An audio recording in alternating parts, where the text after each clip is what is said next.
Hello everyone, welcome back to What I Watched in Quarantine.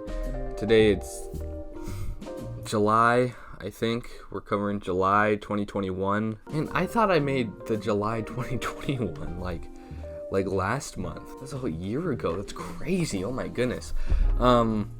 Anyway, today I'm going to be talking about all the films that I saw in July. The reason I'm on camera today is simply because I don't really want to do the high editing. Like, I'm getting a little lazy, and also I'm working on a lot of other projects right now for you guys, and I'd like to get those out as soon as I can.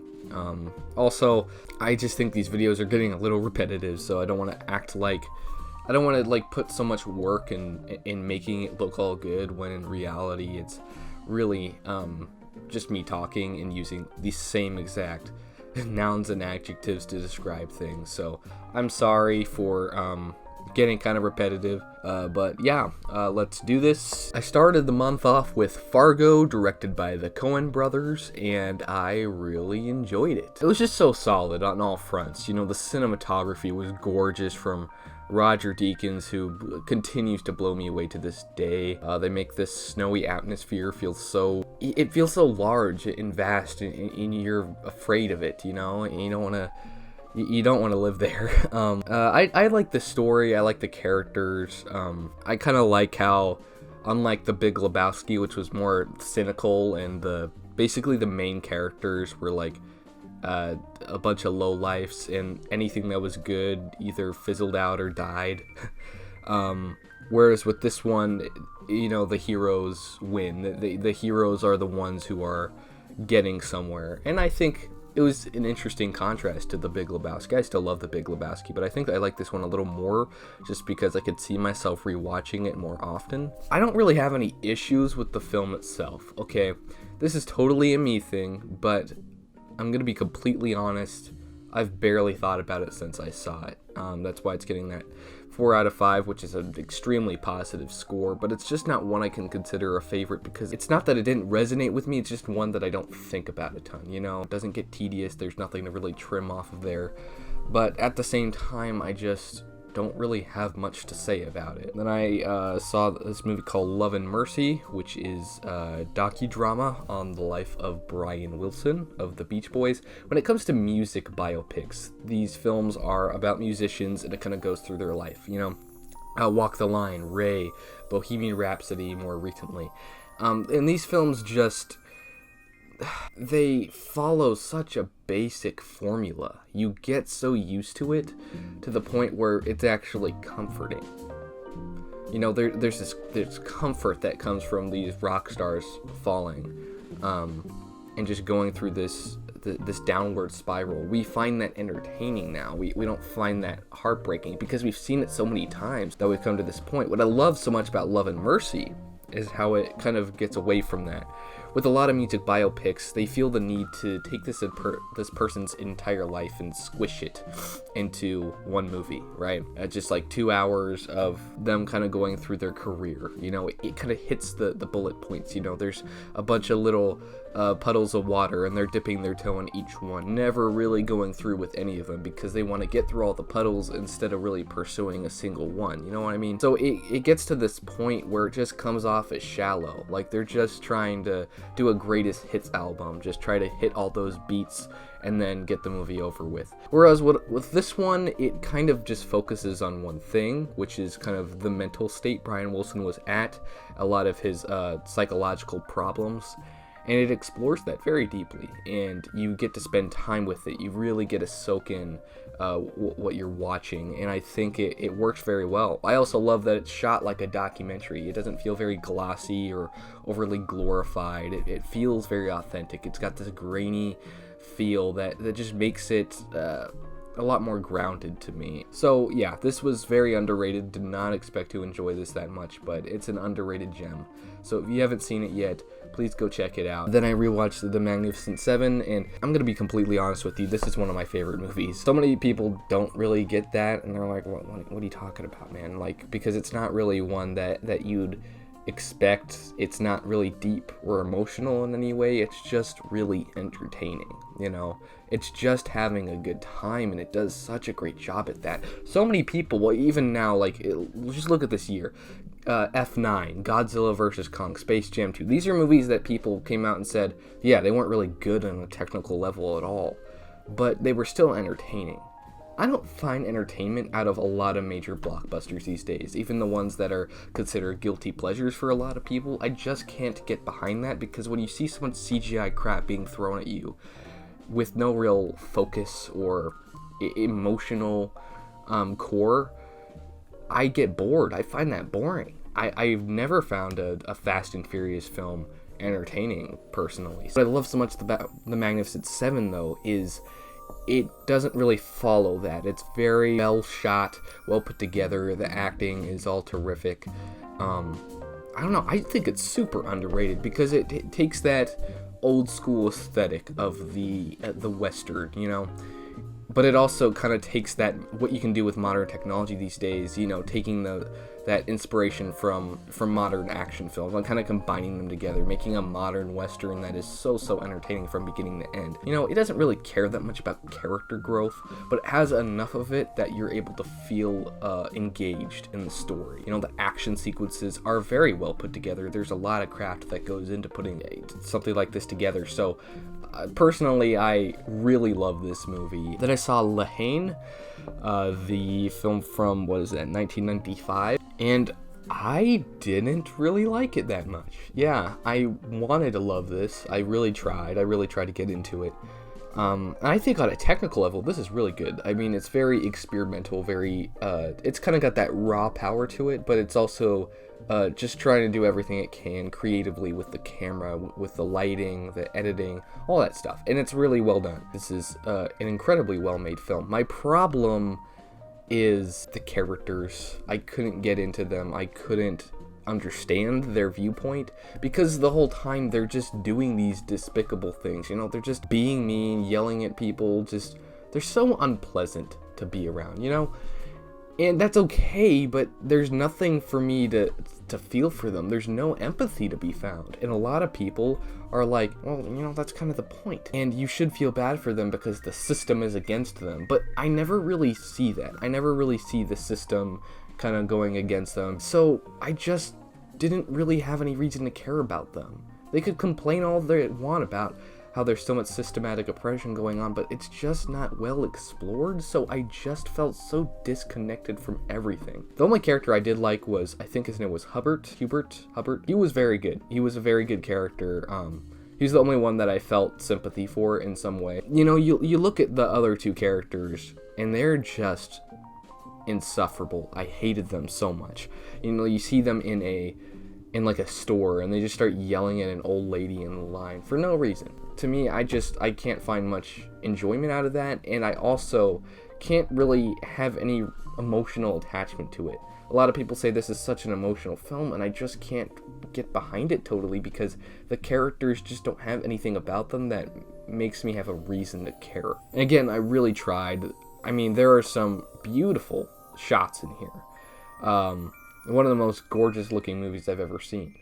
But that just doesn't make up for how detached I felt from everything. And then I rewatched Tropic Thunder. I showed this one to my sister, and she really liked it. And Tropic Thunder, to me, is, to this day, one of the most clever modern comedic films. You just don't see comedies that are clever anymore, you know. And this is one of the last remaining ones out there, and I really love it for that. Then I saw Midnight in Paris. This was my very first Woody Allen movie.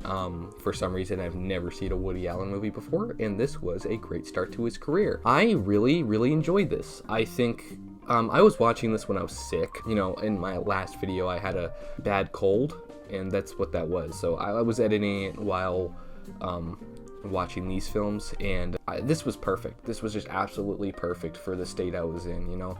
I never felt annoyed with anything. It was just very chill, very breezy, very laid back, and I really appreciated that. Owen Wilson basically just plays himself, and I don't know, there's just something so relentlessly charming about it. The characters aren't really layered in any way. They don't really have, you know, it's very simple. it thrives in its simplicity. And I think that's really what makes it work for me. I think the time travel stuff is never over-explained, so it never really bothered me. I just think this was really well put together. I think it was very entertaining, very cute. You know, it was cute. And the romance you felt between her and Owen Wilson was very believable. You felt that excitement. You felt that energy. You were like, oh man, you need to get this girl. You know, you just felt it. Then I rewatched Once Upon a Time in Hollywood, and my score actually raised for this. I absolutely loved this film. I've seen it multiple times, and each time I see it, I think I just like it a little more. Each time I see it, I just realize the stakes aren't really large. You know, with Tarantino movies, they get so wrapped up in being, oh, we need to be this, and then we need to be that. You know, we need to be a comedy, and then the next minute we need to have a big action scene, just to be jarring, just to be edgy. And it works sometimes. At the very beginning, it tells you, from the very beginning, we're just going to be a cool, chill time, and that's exactly what you get. You know, it's not like Kill Bill or something where the opening scene is super intense, and then you have a lot of long, drawn-out sequences where people are just talking. It's not like that. Again, I watched this when I was 6, so that may have enhanced the experience for me because I didn't want something that was intense. I wanted something that didn't really have a plot, or I didn't want something to make me think. I wanted to see something that just made me feel comforted and make me feel better, and take my mind off of things, and this really helped. Then I saw The Shining for the first time, and with watching all these Kubrick movies for the first time, it was nice seeing this one. I know pretty much everything about this. I know the opening, I know how it ends, I know how it all comes together. So many lines from this. And this is just, it's so iconic, it's kind of inevitable, you're going to know what happens. So for me, nothing that really happened surprised me. I was just kind of like, okay, well, there you go. There it is. Oh, there's the scene, there's the iconic shot right there. I've seen so much of the film, just not entirely, you know, not in its entirety, so I just came out of it thinking exactly what I expected it to be. It's great, but it's just not one that I've really thought about since, because, again, I've seen so much of the film already just from clips and just all around, you know, so I wasn't really surprised by anything. Was it good? Absolutely. It is fan-freaking-tastic. From a technical level, this may be Kubrick's best shot movie, maybe. Just all around it, it's just absolutely terrific. I loved it a lot, but at the same time, it's just not one that I've really thought about, you know?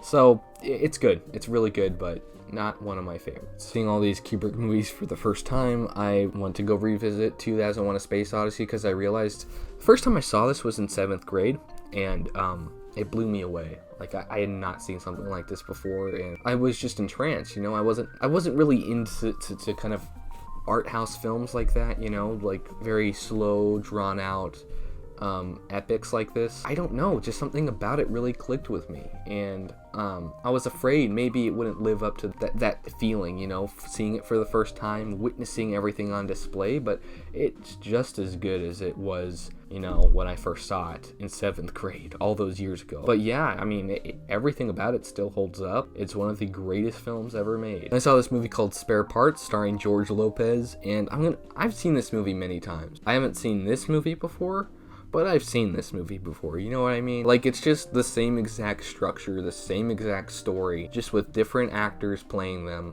with a different filmmaker behind the camera. It's all the same stuff. I've seen this done a million times, and I've seen it done better. Then I saw the new Black Widow film in the theater, and I think seeing it in the theater really helped me, because if I saw this at home, I probably would give this a way lower score, and I probably would say I didn't enjoy it very much. Since I saw it in the theater with a group of people, it was, I think, the second night it was out, a lot of people there. So, like, when a joke came, people would laugh. People would cheer. And so I think that experience just with other people and that crowd really helped make the viewing experience a little more pleasant, but this movie's not very good. I didn't like it that much. There are definitely solid aspects. I like Florence Pugh, I like David Harbour, but the film just doesn't really know what it wants to be. It just feels so messy and all over the place. just throwing so much at you. There are so many plot conveniences that come out of nowhere. The villain is really boring. The reveals aren't all that exciting, and they just introduce new characters out of nowhere, and they say, oh, well, they've been there the whole time. I hate when Marvel does that. They do this so many times. Oh, well, this character, oh, they were actually here the entire time. You just didn't notice. And to me, it just comes off as manipulative. Like, they kind of trick you into thinking that these things were meant to happen when they really weren't. I don't know. I'm not really a fan of that. I didn't think the action was very good. The cinematography was close to garbage sometimes. Like, it was just nauseating to look at. I mean, the performances were good. I mean, I liked the cast here. I think the family was likable enough, but they just overutilized humor, and that undercut a lot of the emotional moments. They could have had a lot of really dark scenes, a lot of very emotional scenes, very personal scenes, but they don't really have any of that because they just want to shove in as much humor as they can, and I think that just ruins a lot of the tension, ruins a lot of the emotion of it all. So to me, I just thought this was really dumb. Couldn't totally get into it, but again, Florence Pugh was absolutely fantastic. Loved her in this movie. She was so fun to watch. David Harbour here and there was fun too. So I think it was passable, but it was just another average movie in Marvel's catalog. At a certain point, it just felt like a bunch of noise, and I couldn't really get wrapped up in anything that was shown to me. Then I saw Pixar's new film, Luca. Luca, it was fun. I think it was absolutely fine. My problem with it mostly was just, it was trying so hard to be charming side story, you know? And I would have totally been on board for that. You know, Pixar making just a nice little chill, laid back film that's not dealing with all these big emotions, all these existential ideas, you know, it's just simple. I would love to see them do that. For a while, I think that's what I was getting, but then it just gets so predictable. You need to have it feel different from everything else. You need to differentiate it. Make it feel unique, diversify what happens. You know, let the scenes play out in more unpredictable ways, but everything about this was so predictable to me. So in everything I saw, I was like, oh, I saw that coming from a mile away. There's nothing really that special about it. So yeah, I thought it was fine. I thought it was cute, but I'm probably never gonna watch it again. Then I saw Hoodwinked. This is genuinely one of the funniest animated movies I've ever seen. I absolutely love the humor. The writing is just, it's not like adult humor as in like inappropriate humor, but it's like adult humor as in just a more intelligent take on these stories. You know, it's not full of poop and fart jokes. They have just a lot of jokes where they're talking about like financial problems and stuff like they're just like adult problems, and I don't know, I think that just added another layer of humor to it. This is super funny. It's a childhood classic. I absolutely love it. I just wish the animation could get updated, because this is what happens when you have a good script but a low budget, and the animation here does not hold up like at all. It looks awful. It's horrible. I hate the animation in this, but the voice acting, the script, the way it all comes together, it's all great. So I just wish they just took the audio of the movie and then just put new animation on top. You know, come on, make it happen. I want to see a restored version of this. Then I rewatched Whiplash. So many people talk about Whiplash in a lot of different ways, have a lot of things to say, and I don't have much to add. Every time I see it, I'm like, oh yeah, it's good. Everyone talks about it. It's great. But it genuinely is one of the most perfect movies out there. There's not a sliver of fat to be trimmed from it. The length of the scenes is just, it's so perfect. The cinematography, I think, was the most surprising thing. I totally forgot how fantastic this movie looks. I mean, it's got this crisp David Fincher-esque feel. Then I saw Hayao Miyazaki's Castle in the Sky for the first time. I'm thinking of making Hayao Miyazaki. I'm loving these movies, and this is another great film in his catalog. The characters are charming. It's all very lively. It's full of a lot of great role models, and it's just fun. You know, the animation, the respect all the characters have for one another.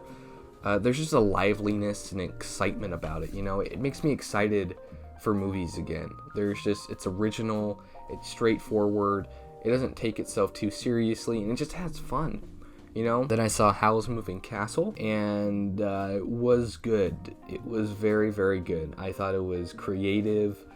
very innovative. It was cute. I love the presentation. The animation is absolutely gorgeous. I love the world building, but my problems with it mostly is just the skeleton, you know, the inner workings of everything is just so messy. Story is all over the place. It's just muddy in its execution.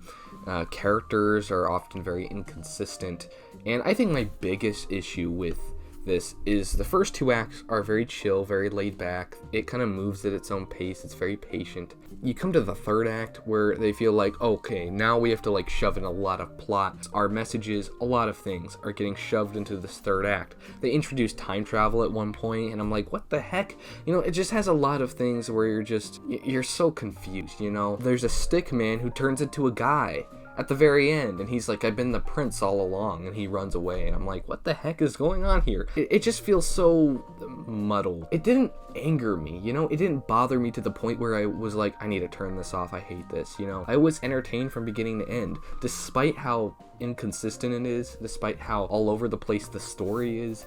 I still found it entrancing, you know? It was very interesting. Hayao Miyazaki is clearly a master, and despite this movie being a mess, I thought it was super entertaining, and I don't care what anyone says. Then I saw Knives Out, the Rian Johnson film, and it was very entertaining, as always. Then I rewatched Bo Burnham Inside. I think I rewatched this twice, actually. This is like my favorite thing right now. I'm listening to the music a lot, and it's funny, it's entertaining, but nothing about it really has me totally laughing out loud, has me on the floor. The comedy can be a little weak, but that's not why I love it so much. You know, I don't love it because it's funny. I love it because it's just personal and emotional and dark. It just explores the human psyche in a way that few films really are able to capture. Yes, I'm calling it a film. It is a film. It is a motion picture. It's the thing is making something cinematic, you know, creating something that is just visually pleasing, entertaining from beginning to end. Creating something like that is very difficult, and usually you need a huge crew. You need a lot of people working on this, you know, a big budget, and you need a big crew and a lot of cameras and lights. But what I love so much about this is it's just one guy in one room doing everything himself. And it's so straightforward. He keeps it visually entertaining, the music keeps it entertaining, and just his personality keeps it engaging. I mean, I'm gonna talk about this to death on my channel. I'm probably gonna make a whole video on it at some point, to be honest, because I love this so much. It's touched me in a lot of ways, very personal ways. It's really helped me heal from a lot of things. And then I saw my first David Lynch movie, Mulholland Drive, regarded as his best film, and I absolutely loved this. I thought this was incredible. I was pretty skeptical going into this film. It didn't really look like my thing. I thought it looked like it was trying really hard to be profound, but ultimately feels aimless and just overly pretentious, trying to be super weird and creative with no real rhyme or reason behind it. But what I love so much about this film is, even if the meaning is ultimately meaningless, which I don't think it is, I think it has a really great message, it's still entertaining, you know? It's fun to put this puzzle together in your mind. These characters are really entertaining to watch, and you care about their journey, you care about their struggles. Like, for the most part, the film is fairly straightforward. Like, I was like, oh, this should be a little weirder, you know, this should be a little more abstract. And then the last, like, 30-45 minutes come along, and I'm like, oh, okay, now I know what people are talking about. It gets weird. It gets freaking out there. But that's what I love about it. It's willing to take that risk and take you along this journey. I think it's incredibly entertaining from beginning to end. I love Naomi Watts. She is terrific in it. It's also got a great sense of humor, which I did not expect. It's very satirical. It's very funny. I think it's all really well done. I love the cinematography. I love the direction. I don't know. I just loved everything about this. I did not expect to love it as much as I did. But yeah, this may be a new favorite. Then I saw Bo Burnham's other special, What? After watching Inside. I've been kind of obsessed with the dude. I mean, just his comedy is so interesting because it's not really like, ha ha ha, that's so funny. It's more of a, ha ha, that's clever. That's really clever. You know, he has really clever commentaries. He just uses comedy to elevate that. For the most part, his commentaries on things happening are just very personal to him, and it's kind of hard to call him a comedian because even though he can be very funny, his personality is very charming, you leave it feeling something, you know, you got something out of it. He does that so well. He's constantly judging himself. He's constantly critiquing himself on stage, putting himself into perspective of people and how they might respond to things. And it's just his thoughts and his feelings coming to life. You know, he gets a microphone, gets on stage, get a performance that's just so personal and relatable, without it being like, hey guys, I'm relatable. It's more of a, I feel the same exact way. He's reading my mind, and it's kind of scary how accurate his descriptions really are. Also, this has one of the best finales I've seen to anything ever. Hey! Hey! You're not gonna hit the girl? That's sexist. Mr. Bow. We think you've changed, bro. We know best. You suck. We think you've changed, bro. We know best. You suck. We think we know you. We think we know you. We think we know you. We think we know you. We think we know you. We think we know you. We think we know you. We think we know you. We think we know you. We think we know you. We think we know you. We think we know you. We think we know you. We think we know you. We think we know you. We think we know you. We think we know you. We think we know you.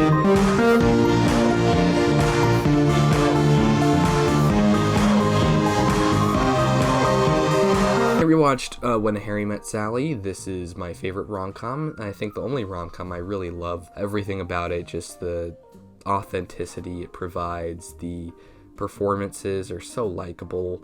The writing is just pitch perfect here. Nora Ephron was a genius. And just filmmaking wise, Rob Reiner I think is the most underrated filmmaker of the past few decades. I mean, the man just understands the craft. He never goes all out to the point where it's like, oh, that's a very, very distinct style, you know? But what he does is all very effective. He gets the job done, and he does it very well. And this is my favorite Rob Reiner movie, and I love all of his work. This could just be, it's a rom-com. It's cute, it's funny. You just don't really realize how genuinely interested you are in these characters' lives. You're so engaged in everything going on, and I just absolutely love the emotional aspect to it. It's just a very heartwarming, very intimate experience. You feel everything the characters are feeling, and when that inevitable argument comes along, you know, in every rom-com they gotta have an argument and split up in some way, and then he eventually gets back together with her.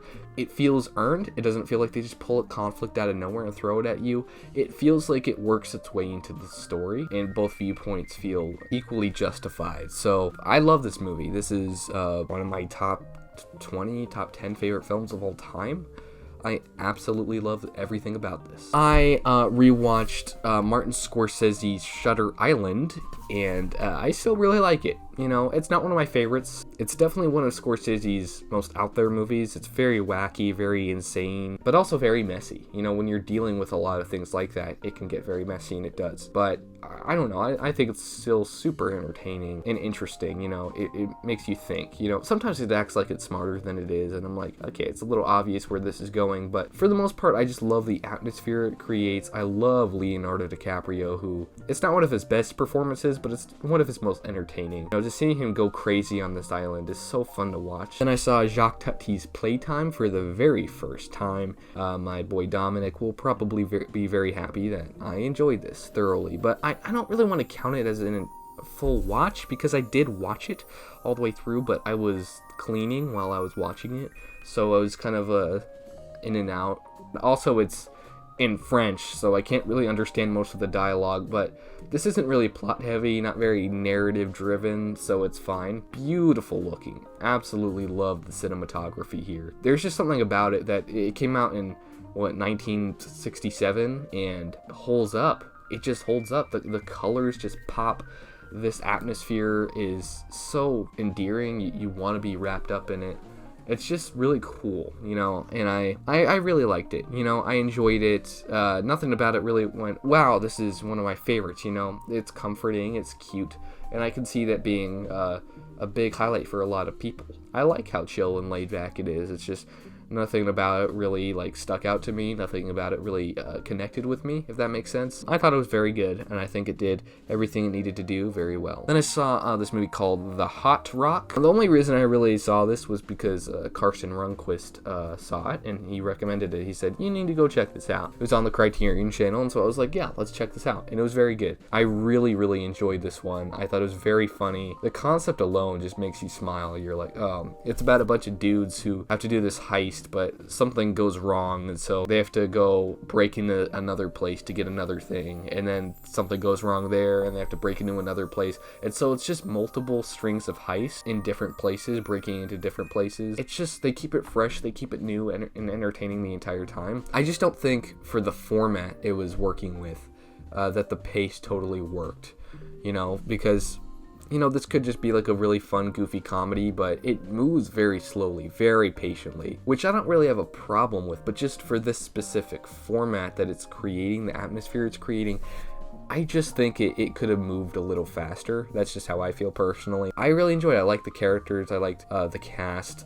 Peter Yates' direction was great. And for the 70s, this holds up very well. I don't know. It's just a really fun comedy that I had a really good time watching. Then I saw another film on the Criterion channel, and it was it's an art house animation piece called The Wolf House, and it's purely experimental. This is one of the most creative films visually I have ever seen. I'm absolutely blown away how this was created. Basically, it's this first-hand experience with this girl coming into this house. It's all done in stop motion animation, and so all the animation comes to life. Either it's painted on the walls or it's built live in front of the camera made out of tape. It's got this really weird feel, and there's just something so odd and disturbing about it, but there's no like creepy music or, you know, things popping out. You know, it's not like it's a haunted house movie or anything. It's just disturbing, you know, just seeing these puppets moving around singing, and it's just weird, you know. But I absolutely loved it for that. It's all done to look like one continuous take, which I thought was super impressive. It's just brilliant, you know. There's no real character or story or any of that. You know, it definitely has undertones to it, but I didn't really see them. I know other people have, but for me, I just absolutely loved how it just did not give a crap about any of that stuff. It was just trying to be experimental. You know, it was a visual delight. It was something that I had never seen before, and I was just absolutely blown away what this was able to do. Then I ended everything off with Hoosiers, the classic 1986 sports film about basketball, starring Gene Hackman, and I liked it. I liked it a lot. I've never been a fan of sports movies. Even when I was a kid, I kind of noticed how formulaic and predictable they were. I didn't analyze film when I was in elementary school, but, you know, there's just something about how the stories all came together that was just like, I've seen this before. So I could tell what they were doing, and with this, it follows a really basic formula, but it also came out in the 80s before sports movies, that trend of sports movies started, so I can kind of forgive it. It didn't feel like it was copying off of something else structure-wise, but at the same time, nothing about it really wowed or surprised me, you know. I thought it was very simple, very direct, and I enjoyed it, you know. Gene Hackman was fun.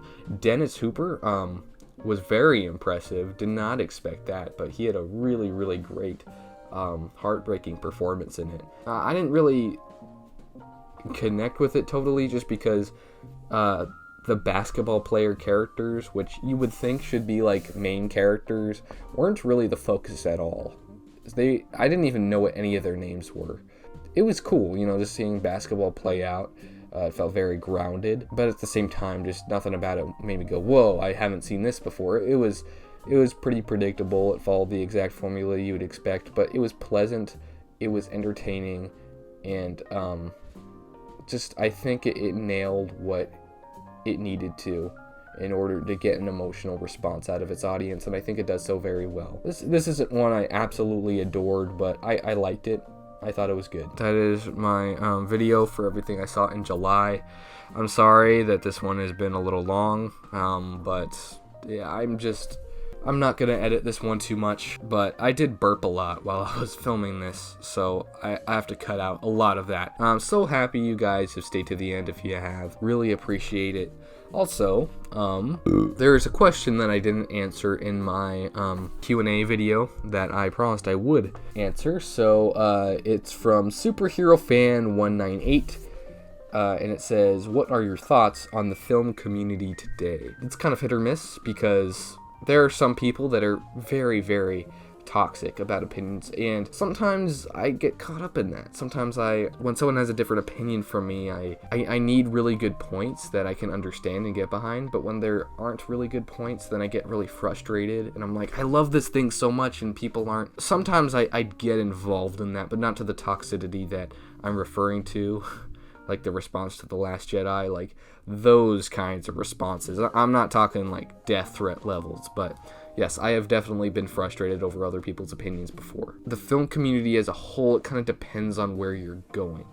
Personally, I think that my friends in the critic community are very, very respectful of each other. If they have a different opinion than me, I'm like, all right, I respect that. If they have good points to back it up, and they usually do. So if you just surround yourself around people that are intelligent, you know, that kind of express themselves, express their opinions in a very clear way, I think that's where it's a very healthy environment. And I think my friends in the critic community, that's a very healthy environment.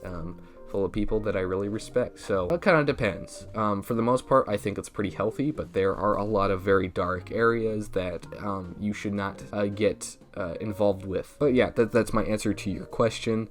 Thank you for asking, and yeah, thank you guys for watching. I really appreciate you for doing that. I also have new lights, if you haven't noticed. I need to figure out how to work them better so I don't have this big old shadow behind me.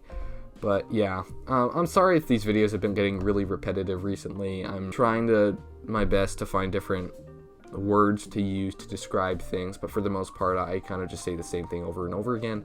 And I'm sorry. I'm still working on a lot of things, and I hope my content improves at some point. But I just thank you guys for coming along this journey with me and being supporters. I really appreciate it. And I'll see you in the next video that I make, whenever that comes out. Yeah, this is Ethan Butler, and I'm out.